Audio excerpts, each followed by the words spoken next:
오늘은 여호와의 불이 내려서 이 제목으로 하나님 말씀 전하겠습니다.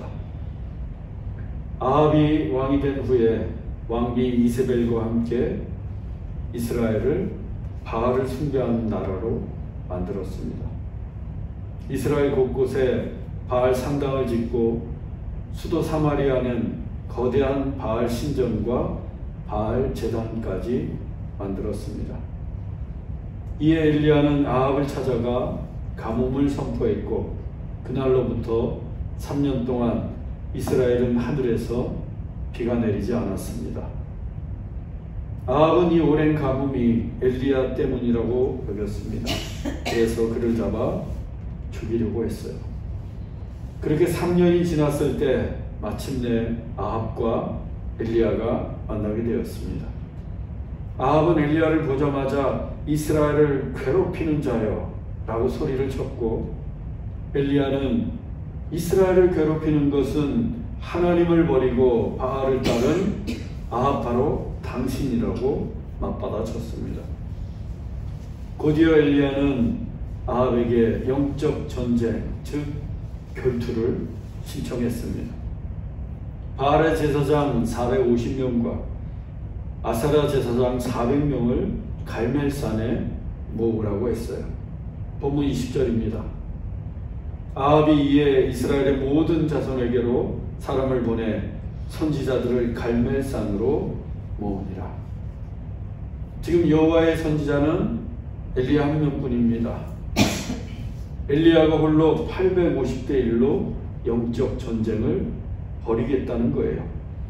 850대 1은 수적으로 보면 해보나 마나한 싸움입니다. 더욱이 그 전쟁터가 갈멜산이에요. 지금이야 갈멜산이 우리에게 믿음의 성지이지 처음부터 그랬던 것은 아닙니다. 이세벨의 고향인 시돈이 바알 숭배의 본산이라고 했습니다. 갈멜산은 그 시돈과 이스라엘 경계에 있는 산으로 옛부터 바알의 성지, 바알의 거처가 있는 곳으로 알려졌어요. 즉 엘리야가 바알 선지자들과 싸울 전쟁터를 바알의 홈그라운드인 갈멜산으로 정한 것입니다. 때문에 아합 입장에서는 이 전쟁을 마다할 이유가 없습니다. 숫자도 850대 1이지 전쟁터도 바알의 홈그라운드지. 아합은 이스라엘 모든 자손을 보내어 선지자들을 갈멜산에 오도록 했어요. 바알은 이미 3년 동안 비 한 방울 내리지 못하면서 무능한 신이 되었습니다. 엘리야는 이제 바알의 홈그라운드 갈멜산에서 바알에게 최후의 일격을 가하려는 것입니다. 그때 이스라엘 백성들도 함께 모였습니다. 본문 21절입니다. 엘리야가 모든 백성에게 가까이 나아가 이르되 너희가 어느 때까지 둘 사이에서 머뭇머뭇하려느냐. 여호와가 만일 하나님이면 그를 따르고 바알이 만일 하나님이면 그를 따를지니라 하니 백성이 말 한마디도 대답하지 아니하는지라. 엘리야가 갈멜산에 모인 이스라엘 백성들 가까이 가서 외쳤습니다. 너희가 어느 때까지 둘 사이에서 머뭇머뭇하려느냐. 우리말 머뭇머뭇하다로 번역된 히브리어 동사는 파사의입니다. 이 파사는 본래 다리를 절다, 절뚝거리다 라는 뜻으로 정상적이지 못한 것을 의미합니다. 엘리야는 하나님과 바알 사이에서 왔다 갔다 하면서 이스라엘 신앙이 마치 파사의 다리를 절고 절뚝거리는 것처럼 비정상이라고 책망하고 있는 거예요. 그러면서 엘리야는 여호와가 만일 하나님이면 그를 따르고 바알이 만일 하나님이면 그를 따를지니라. 다리를 절듯이 여호와와 바알 사이를 왔다 갔다 하지 말고 여호와를 따르든지 바알을 따르든지 오늘 결정하라고 합니다. 하나님도 믿으면서 바알도 믿을 수 없다는 거예요. 우리는 두 주인을 섬길 수 없습니다. 하나님을 택하든지 세상을 택하든지 둘 중 하나예요. 왔다 갔다 할 수 없어요. 만일 두 주인을 섬기겠다고 하면 그것은 하나님을 믿는 게 아닙니다. 오늘날 우리에게 바알은 세상의 욕망입니다. 하나님보다 더 따르고 싶은 욕망이에요. 그것이 재물이든지 명예든지 성공이든지 사람이든지 될 수 있습니다. 우리가 하나님을 버리고 욕망을 따를 때 그것은 바로 바알을 숭배하는 것이랍니다. 그동안 하나님과 바알 두 주인을 섬기듯 머뭇머뭇하면서 하나님과 바알 사이를 왔다 갔다 했다면 오늘 우리도 결정해야 합니다. 더 이상 절뚝거리면서 신앙생활할 수 없어요. 참된 신앙은 두 주인을 섬기는 것이 아니라 하나님 한 분만을 섬기는 것입니다.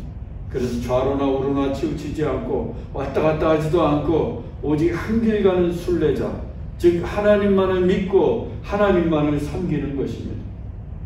여러분 오늘 결정하세요. 하나님만을 섬기는 한 길 가는 순례자가 되기를 결단하십시오. 여호와를 따르든 바알을 따르든 결정하라 라는 엘리야의 말에 이스라엘 백성들은 한마디도 답하지 못했습니다.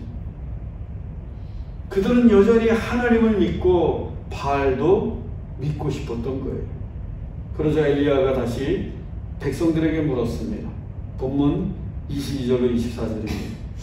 여호와의 선지자는 나만 홀로 남았으나 바알의 선지자는 450명이로다.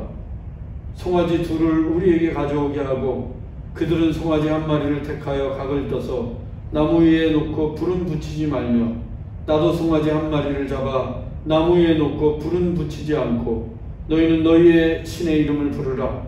나는 여호와의 이름을 부르리니 이에 불로 응답하는 신 그가 하나님이라. 백성이 다 대답하되 그 말이 옳도다 하니라. 여호와의 선지자는 엘리야 혼자였고 바알의 선지자는 450명이나 되었습니다. 예루살렘 성전이 가장 번창했던 시기는 신약 시대예요. 예수님 시대였습니다. 그때 유대의 제사장 수가 약 480명이었습니다. 그런데 지금 바알 제사장의 수가 450명이라고 합니다. 그러니 당시 우상 숭배가 얼마나 극성을 부렸는지 알 수가 있습니다. 그 450명의 바알 선지자들에게 엘리야가 제안을 합니다. 각각 송아지 한 마리를 택하여 각을 떠서 나무 위에 올려놓되 불은 붙이지 말고 각자의 신의 이름을 부르자고 합니다. 그때 응답하는 신이 하나님이라고 하는 거예요. 한마디로 여호와가 하나님이신지 바알이 하나님인지 대결을 해보자는 겁니다. 이 같은 엘리야의 제안을 백성들도 좋게 여겼습니다. 그들도 궁금했어요. 과연 누가 하나님입니까? 그런데 당시 사람들은 이 바알을 비를 부르는 폭풍우의 신으로 숭배했습니다. 그 이유는 바알이 손에 번개를 들고 있다고 믿었기 때문입니다. 오늘 막 번개 쳤잖아요. 그 번개를 바알이 들고 있다고 믿었어요. 사진 한번 보겠습니다. 왼쪽은 바알을 조각한 형상이고 오른쪽은 그 조각상을 그린 그림입니다. 이 사진을 자세히 보시면 바알이 왼손에 쥐고 있는 게 있어요. 그게 바로 번개입니다. 그리고 오른손은 번개 화살이에요. 바알이 이 왼손의 번개에서 오른손으로 번개 화살을 꺼내 땅으로 던져서 비를 내리기도 하고 번개불을 내리기도 합니다. 이게 바알 숭배자들의 신앙이었어요. 따라서 제단에 불을 내리는 싸움은 바알 선지자들에게는 당연히 이기는 시합이었습니다. 왜? 바알이 하늘에서 번개불을 내릴 테니까 모든 조건이 바알에게 유리해 보입니다. 전쟁터도 바알의 홈그라운드 갈멜산이지. 바알의 선지자도 450명이나 되고 싸움의 내용도 하늘에서 불을 내리는 것이었으니 아합도 바알 선지자들도 자신만만합니다. 게다가 엘리야가 바알 선지자들에게 선공을 양보했어요. 본문 26절로 27절입니다. 그들이 송아지를 가져다가 잡고 아침부터 낮까지 바알의 이름을 불러 바알이여 우리에게 응답하소서 하나 아무 소리도 없고 아무 응답하는 자도 없으므로 그들이 그 쌓은 제단 주위에서 뛰놀더라. 정오에 이르러는 엘리야가 그들을 조롱하여 이르되 큰 소리로 부르라. 그는 신인즉 묵상하고 있는지 혹은 그가 잠깐 나갔는지 혹은 그가 길을 행하는지 혹은 그가 잠이 들어서 깨워야 할 것인지 하며 바알 선지자 450명이 송아지를 잡아 제단 위에 올려놓고 아침부터 낮까지 바알이여 우리에게 응답하소서 라며 바알의 이름을 불렀습니다. 온종일 불렀습니다. 그런데 그들이 오전 내내 바알의 이름을 불렀는데도 아무 소리도 없고 응답하는 자도 없었습니다. 그러자 이 바알 선지자들이 제단 주위를 마구 뜁니다. 바알의 흥미를 끌기 위해서. 그런데도 응답이 없어요. 당연합니다. 헛된 우상이고 거짓 신인 바알이 어떻게 응답할 수 있겠습니까? 그러자 엘리야가 조롱하기 시작합니다. 큰 소리로 바알을 불러보라. 혹시 그가 묵상하고 있는지 아니면 잠깐 나갔는지 아니면 외출을 했는지 아니면 잠들었니 모르니 깨워야 할 것 아니냐. 엘리야가 바알을 제대로 조롱하고 있습니다. 특히 우리말 잠깐 나갔는지로 번역된 히브리 단어는 본래 대변을 보러 나간 것을 의미합니다. 즉 바알이 지금 화장실 가서 똥 싸고 있는지 모르니까 그를 불러서 깨우라는 거예요. 한번 불러보라는 겁니다. 이 얼마나 큰 조롱입니까? 이것은 엘리야가 바알을 조롱함과 동시에 바알의 이름을 부르고 있는 바알 선지자들을 조롱하는 것이요, 또 바알의 신전을 세운 아하방을 조롱하는 것이요, 그동안 바알을 따랐던 이스라엘 백성들을 조롱하는 것이었습니다. 그러자 바알 선지자들이 자해를 합니다. 본문 28절로 29절입니다. 이에 그들이 큰 소리를 부르고 피가 흐르기까지 칼과 창으로 그들의 몸을 상하게 하더라.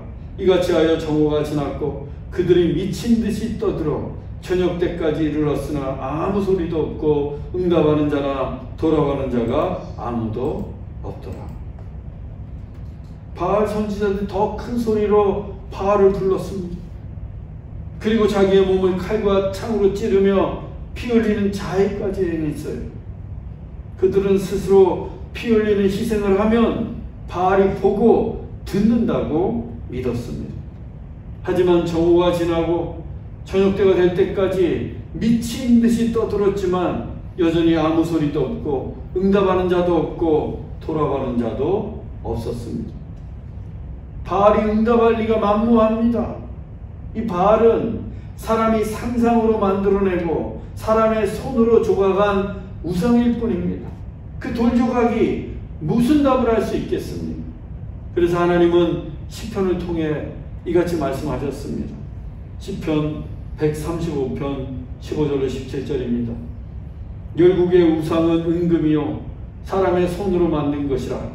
입이 있어도 말하지 못하며 눈이 있어도 보지 못하며 귀가 있어도 듣지 못하며 그들의 입에는 아무 호흡도 없나니. 온 세상의 우상은 제 아무리 은금의 귀한 것으로 만들었어도 결국은 사람의 손으로 만든 우상일 뿐입니다. 따라서 입이 있어도 말할 수가 없고 눈이 있어도 볼 수가 없고 귀가 있어도 들을 수가 없습니다. 뿐만 아니라 우상의 입에는 아무 호흡도 없습니다. 우상은 죽은 신이기 때문입니다. 지금 바알이 딱 이 모양입니다. 아무리 바알의 이름을 불러도 대답하지 못하고 미친 듯이 소리를 질러도 듣지 못합니다. 또 칼과 창으로 찔러서 피를 흘려도 보지 못하고 번개를 손에 쥐고 있어도 불을 내리지 못합니다. 바알은 호흡할 수 없는 죽은 신이기 때문입니다. 이제 엘리야 차례입니다. 그런데 엘리야의 메시지 빌드업이 매우 체계적이에요. 본문 30절로 31절입니다. 엘리야가 모든 백성을 향하여 이르되 내게로 가까이 오라. 백성이 다 그에게 가까이 가매 그가 무너진 여호와의 제단을 수축하되 야곱의 아들들의 지파의 수요를 따라 엘리야가 돌 12개를 취하니 이 야곱은 옛적에 여호와의 말씀이 임하여 이르시기를 내 이름을 이스라엘이라 하리라 하신 자더라. 엘리야는 모든 백성들을 향해 내게로 가까이 오라고 했습니다. 자신이 무엇을 하는지 자세히 보게 하라는 것입니다. 백성들이 가까이 오자 엘리야는 무너진 여호와의 제단을 수축합니다. 이것은 매우 상징적인 표현이에요. 그동안 이스라엘 백성들이 바알을 숭배하면서 여호와의 제단이 다 무너졌습니다. 그들의 신앙이 다 무너졌어요. 그것을 지금 엘리야가 다시 세우는 겁니다. 바알 숭배로 무너졌던 여호와의 제단을 다시 수축하는 거예요. 그때 엘리야가 돌 12개를 취해서 여호와의 제단을 쌓았습니다. 이는 야곱의 12아들 곧 이스라엘의 12지파를 상징하는 것입니다. 그리고 엘리야는 하나님께서 야곱의 이름을 이스라엘 이렇게 부르신 것을 백성들에게 상기시켜 주었습니다. 하나님이 야곱의 이름을 이스라엘이라고 부르신 것은 그 야곱의 자손을 택하여 하나님의 백성으로 삼으시고 하나님은 그들의 하나님이 되시겠다는 언약이었습니다. 언약의 표시였습니다. 그런데 하나님의 백성인 이스라엘이 지금 이렇게 바알을 따라서야 되겠느냐는 겁니다. 즉 본래의 이스라엘로 하나님의 백성 이스라엘로 돌아오라는 메시지입니다. 이어서 엘리야는 제단에 물을 부으라고 합니다. 본문 32절로 35절입니다. 그가 여호와의 이름을 의지하여 제단을 돌아가며 곡식종자 2세 알을 둘 만한 도랑을 만들고 통 넷에 물을 채워다가 번제물과 나무 위에 부으라 하고 또 이르되 다시 그리하라 하여 다시 그리하니 또 이르되 세 번째로 그리하라 하여 세 번째로 그리하니 물이 제단으로 두루 흐르고 도랑에도 물이 가득 찼더라. 종자 2세 알을 둘 만한 도랑은 약 15리터의 물을 부을 수 있을 만큼의 크기와 깊이입니다. 그런 도랑을 제단을 둘러서 만들었어요. 그리고 물통 4개의 물을 채워다가 제단에 부으라고 합니다. 그렇게 물을 3번 부었어요. 총 12통의 물을 부은 겁니다. 그렇게 물을 들이부으니까 물이 제단을 두루 흐르고 도랑에도 물이 가득하게 되었습니다. 엘리야가 왜 이렇게 한 것일까요? 왜 제단에 물을 12통이나 부었을까요? 도랑에 물이 넘치도록. 일말의 가능성도 없애라는 거예요. 즉 혹시라도 불이 붙을 수 있는 자연 발화든 일부러 불을 내든 방화든 아니면 우연이든 불이 붙을 수 있는 단 1%의 가능성마저도 완전히 차단하려는 것입니다. 즉 자연적이든 인간적이든 우연이든 결코 불이 붙을 수 없는 완전 무결하게 불가능한 상태를 만든 거예요. 누구도 시비 걸지 못하도록. 그렇게 엘리야는 모든 가능성을 차단한 채 오직 여호와의 이름만을 의지하고 있습니다. 그걸 지금 모든 사람들에게 보여주고 있는 거예요. 주님만을 의지한다는 걸. 물 12통을 부어가면서. 그리고 하나님께 기도했습니다. 본문 36절로 37절입니다. 저녁 소재 드릴 때에 이르러 선지자 엘리야가 나아가서 말하되 아브라함과 이삭과 이스라엘의 하나님 여호와여 내게 응답하옵소서. 내게 응답하옵소서.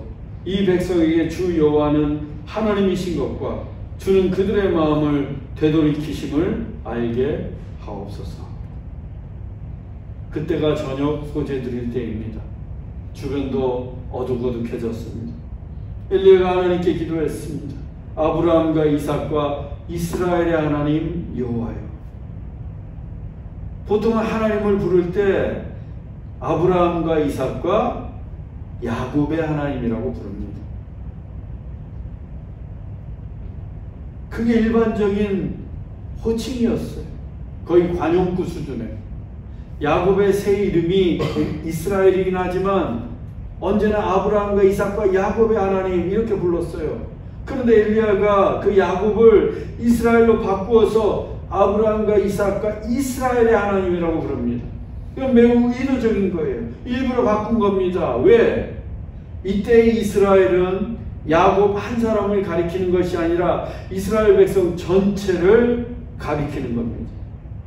즉 여호와는 야곱의 하나님이시지만 또한 이스라엘 백성들의 하나님이라는 거예요. 엘리야는 지금 그곳에 모인 이스라엘 백성들에게 여호와는 다름 아닌 바로 너희들의 하나님이다 라고 선포하고 있는 것입니다.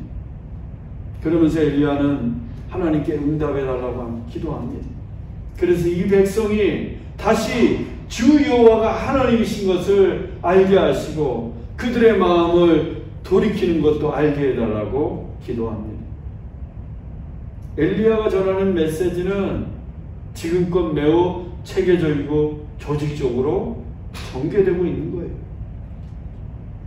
일단 싸움이 450대 1입니다. 아세라 선지자는 아쉽게도 오지 않았어요. 이 아세라 선지자 400명은 나중에 여호사밧 왕 때 등장을 합니다. 이날 아세라 선지자 400명은 아마도 이세벨의 지시에 따라 갈멜산에 나타나지 않은 것으로 보입니다. 그래도 이 싸움은 여전히 450대 1 수적으로 절대적인 열세입니다. 게다가 전쟁터는 바알의 홈그라운드 갈멜산이에요. 하지만 바알 선지자들이 아침부터 저녁 때까지 미친 듯이 소리를 지르고 자해까지 했지만 바알은 응답이 없습니다. 엘리야가 조롱을 해도 아무 말을 하지 못합니다. 엘리야는 바알이 얼마나 무능한 신이고 죽은 신인지 아합왕과 450명의 바알 선지자들 그리고 온 이스라엘 백성들 앞에서 명명백백히 밝히고 있습니다. 그리고 엘리야는 이스라엘 백성들의 무너진 신앙을 다시 세우듯 여호와의 제단을 수축했습니다. 그리고 이스라엘 백성들이 하나님의 언약의 백성임을 상기시켜 주었어요.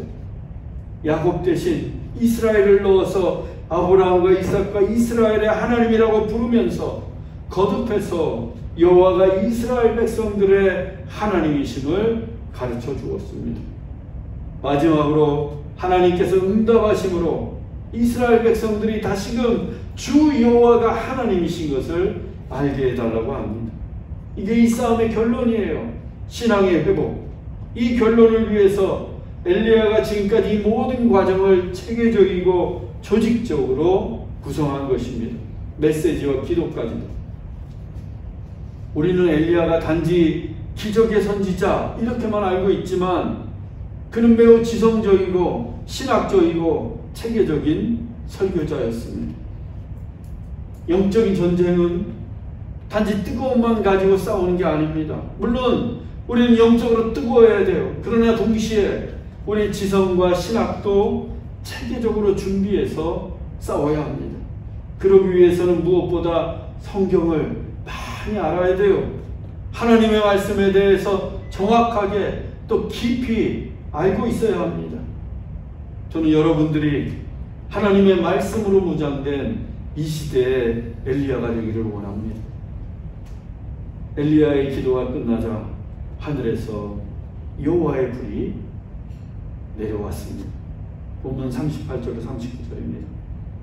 이에 여호와의 불이 내려서 번제물과 나무와 돌과 흙을 태우고 또 도랑의 물을 핥을지라 모든 백성이 보고 엎드려 말하되 여호와 그는 하나님이시로다 여호와 그는 하나님이시로다 하니 엘리야는 바알 선지자처럼 광적으로 미친 듯이 소리를 지르거나 칼이나 창으로 자해하지 않았습니다. 그냥 하나님께 기도했어요.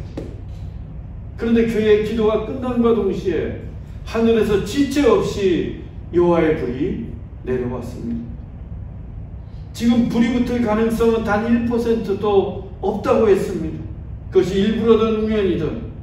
그런데 하늘에서 불이 내려오고 있어요. 누가 보아도 하나님이 하신 일입니다. 여호와의 불입니다. 그 여호와의 불이 번제물과 나무와 돌과 흙을 태웠습니다. 도랑에 가득한 물까지 다 핥았습니다. 그 어둑어둑한 저녁에 갑자기 하늘에서 불이 떨어져 모든 것을 태웠어요. 그 광경이 얼마나 경이롭고 장엄했겠습니까?